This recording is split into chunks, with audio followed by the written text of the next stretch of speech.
আমি আগতেও যেতিয়া এই স্ব জনগোষ্ঠী প্ৰতিনিধিত্ব কৰা দল সংগঠন দিল্লীলৈ যায়, যন্তৰ মন্তৰলৈ ধৰ্ণা দিয়ে, আমাৰ লগত যোগাযোগ কৰে, আমিও তেওঁলোকৰ ধৰ্ণাত আমি উপস্থিত হওঁ আৰু তেওঁলোকৰ গোটেইখিনি যে দাবী, আমি প্ৰত্যেকজনৰ দাবীত আমি সমৰ্থন জ্ঞাপন কৰোঁ। মানে যি চেনেলে সাংবাদিকতা নকৰে, এতিয়া যদি যি চেনেলে সাংবাদিকতা নকৰে, যি চেনেলে চৰকাৰৰ মুখপাত্ৰ হয়, তেওঁলোকে সাংবাদিকতাই কৰা নাই।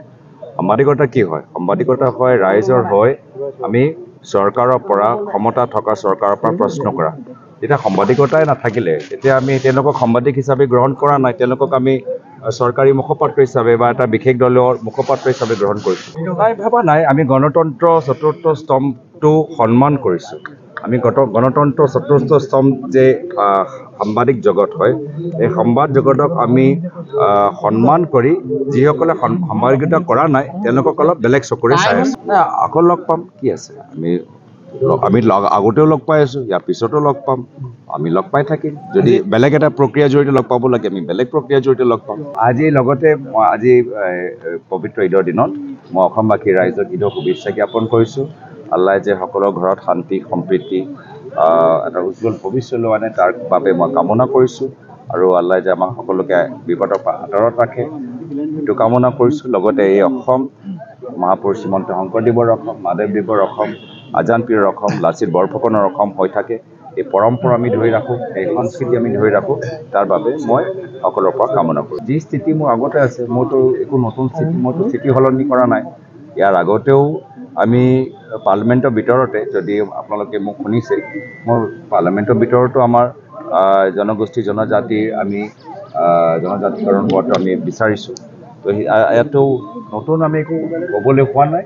আমাৰ যি স্থিতি আগতে আছে, এতিয়া অটল আছে। আক্ৰমণ, সেয়া অসমীয়া জাতিৰ প্ৰতি অপমান। লুৰিণজ্যোতি গগৈয়ে বা আমাৰ কা আন্দোলনকাৰীসকলে কোনো মানুহক শ্বহীদ কৰা নাই। শ্বহীদ কৰিছে অসম পুলিচে, হত্যা কৰিছে অসম পুলিচে। কিন্তু কালিৰ দিনটোৰ প্ৰথম কথাটো হ'ল যে কালি কা আন্দোলনত মৃত্যু হোৱাসকলক শ্বহীদ বুলি কোৱা প্ৰথম স্বীকৃতি প্ৰদান কৰিলে। আৰু সেইকাৰণে মই অসমৰ মুখ্যমন্ত্ৰীক প্ৰথমতে দাবী জনাওঁ যে এই 5জন শ্বহীদক স্বীকৃতি দি তেওঁলোকক পৰিয়ালক ক্ষতিপূৰণ দিয়াৰ ব্যৱস্থা গ্ৰহণ কৰিব লাগে, নম্বৰ 1। নম্বৰ 2, যিসকল শ্বহীদ সেইসকলক হত্যা কৰিছে বিজেপি চৰকাৰে, সৰ্বানন্দ সোণোৱাল আৰু হিমন্ত বিশ্ব শৰ্মা, এই দুইজনে মিলি এই 5জন শ্বহীদক হত্যা কৰিলে। গতিকে তেওঁলোকে তাৰ কাৰণে ক্ষমা বিচাৰিব লাগে। তৃতীয় কথাটো হ'ল তেওঁলোকে কৈ আছে যে কাৰ জৰিয়তে কোনো মানুহ অনা নাই। মই কথাটো স্পষ্টকৈ ক'ব খোজোঁ, যদি কাৰ জৰিয়তে ইয়াতে কাকো নাগৰিকত্ব দিব খোজা নাই, তেতিয়াহ'লে কাখন অনা হৈছে কিয়? তেতিয়াহ'লে কাখন বাতিল কৰি দিব লাগে। যদি কাৰ জৰিয়তে ইয়াত নাগৰিকত্ব নিদিয়েই, কোনেও যদি নাগৰিকত্ব নিবিচাৰে, কোনেও যদি নাগৰিকত্ব পাবই নোখোজে, তেতিয়াহ'লে তেওঁলোকে কিয় সমাজত অশান্তিৰ সৃষ্টি কৰিছে? কাখন আনিবই নালাগে, কাখন বাতিল কৰক, কাখন বাতিল কৰক। যিহেতু মুখ্যমন্ত্ৰীয়ে কৈছে যে অসমত এতিয়া কাৰ অধীনত কোনো বিদেশীয়ে আবেদন কৰা নাই নাগৰিকত্ব পাবৰ কাৰণে, গতিকে কাখন বাতিল কৰিবৰ কাৰণে দাবী উত্থাপন কৰিছোঁ। আমাৰ মতে কাৰ জৰিয়তে 15 পৰা 20 লাখ বিদেশী নাগৰিকে লগে লগে নাগৰিকত্ব পাব, নাগৰিকত্ব পোৱাৰ সুবিধা লাভ কৰিব, আৰু বাংলাদেশত থকা 1,70,00,000 লাখ বাংলাদেশী হিন্দু নাগৰিকে ইয়াতে নাগৰিকত্ব পাবৰ কাৰণে ইয়ালৈ অহাৰ সুবিধা লাভ কৰিব। গতিকে এই মুহূৰ্তত অতি স্পষ্টভাৱে কৈছোঁ যে আমাৰ 5 শ্বহীদৰ হত্যাকাৰী হ'ল বিজেপি চৰকাৰ, সৰ্বানন্দ সোণোৱাল আৰু হিমন্ত বিশ্ব শৰ্মাই আমাৰ 5জন শ্বহীদক হত্যা কৰিছে। গতিকে তেওঁলোকে ক্ষমা বিচাৰিব লাগে।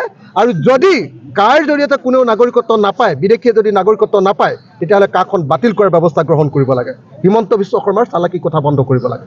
মই এই মুহূৰ্তত সকলোকে ঈদৰ শুভেচ্ছা জ্ঞাপন কৰিছোঁ। আমাৰ অসমখনলৈ শান্তি সমৃদ্ধি ঘূৰি আহক, বিশ্ব শান্তি প্ৰতিষ্ঠা হওক, ভাৰতত শান্তি প্ৰতিষ্ঠা হওক। আৰু ভাৰতত এই মুহূৰ্তত আৰু পৃথিৱীত এই মুহূৰ্তত যিবিলাকে ধৰ্মৰ লগত ধৰ্ম যুঁজ লগাব খুজিছে, অশান্তিৰ সৃষ্টি কৰিছে, তেওঁলোক নিপাত যাওক। আশা কৰোঁ যে আজিৰ এই পবিত্ৰ দিনটোত আমি শান্তি সম্প্ৰীতিৰে বসবাস কৰাৰ এখন নতুন সমাজৰ কাৰণে আমি সকলোৱে আশা কৰিম। আৰু নিশ্চয় অসম, ভাৰত আৰু পৃথিৱীত এখন নতুন সমাজ, কোনো ধৰ্মীয় হিংসা, হত্যা, অত্যাচাৰ এইবিলাক নথকা এখন সমাজ যাতে আমি পাব পাৰোঁ, সকলোকে মই তেনেকুৱা এখন সমাজৰ কাৰণে আজি প্ৰাৰ্থনা কৰিবৰ কাৰণে আহ্বান জনাইছোঁ। মালিকী স্বত্বত থকা এটা চেনেল, সেইটোতো আচলতে ৰাজহুৱা সংবাদ মাধ্যম নহয়, এইটো ডাইৰেক্টলি বিজেপিৰ সংবাদ মাধ্যম। আজিৰ দিনটোততো মই অতি স্পষ্ট ভাষাৰে ক'ব খোজোঁ যে নিউজ লাইফ আৰু টাইম এইটে কেইদিনমানৰ আগলৈকে মোৰ নিউজ প্ৰকাশ কৰিছিলে। নিউজ লাইফেতো মোৰ নিউজ প্ৰচাৰে নকৰে, অকল মোৰ বিৰুদ্ধেহে নিউজ প্ৰচাৰ কৰে। তাৰমানে কোনো গণতান্ত্ৰিক মানুহৰ গণতান্ত্ৰিক ভাষা নিউজ লাইফে নুবুজে। তেওঁলোকে হিমন্ত বিশ্ব শৰ্মাৰ ধামাধৰা, তেওঁলোক হিমন্ত বিশ্ব শৰ্মাৰ মুখপাত্ৰ, তেওঁলোক বিজেপিৰ মুখপাত্ৰ, আৰু তেওঁলোকে যেতিয়া হিমন্ত বিশ্ব শৰ্মা বিজেপিত থাকিব বিজেপিৰ পক্ষত, যেতিয়া কংগ্ৰেছত থাকিব কংগ্ৰেছৰ পক্ষত। গতিকে হিমন্ত বিশ্ব শৰ্মাৰ ডাইৰেক্ট নিজৰ মালিকী স্বত্বত থকা, তেওঁৰ পৰিয়ালৰ মালিকী স্বত্বত থকা এটা চেনেলক যদি কোনোবা দলে যদি কৈছে যে আমি তেওঁলোকৰ চেনেললৈ নাযাওঁ, তেতিয়াহ'লে মোৰ ক'বলগীয়া একো নাই। নিউজ 12 অসম নৰ্থ ইষ্ট, যাত্ৰা আমাৰ অবিৰত, সংকল্প অপ্ৰতিৰোধ্য।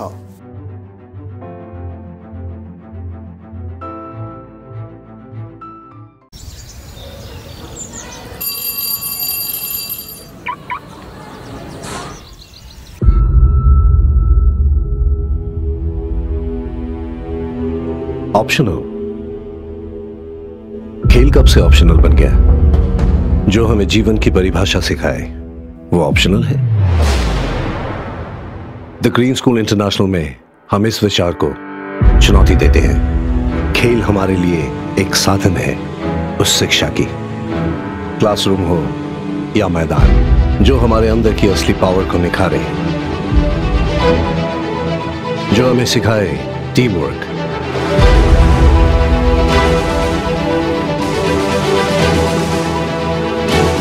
Discipline,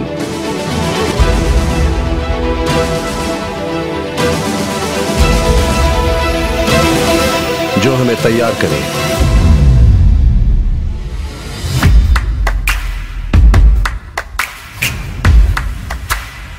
the green school international उत्तर पूर्व भारत का एक पहला सस्टेनेबल स्कूल है, जहां हम खेल की भूमिका को एक नई नजरिए से देखते हैं, ताकि आपके बच्चे शिक्षा, खेल और पर्यावरण को साथ लेकर सीख सके जीने का मूल तरीका।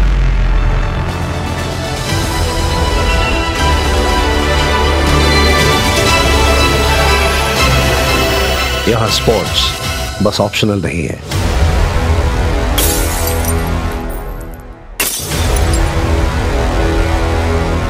The green school international, unlocking academic potential with the 3S formula: sports, sanskar, sustainability.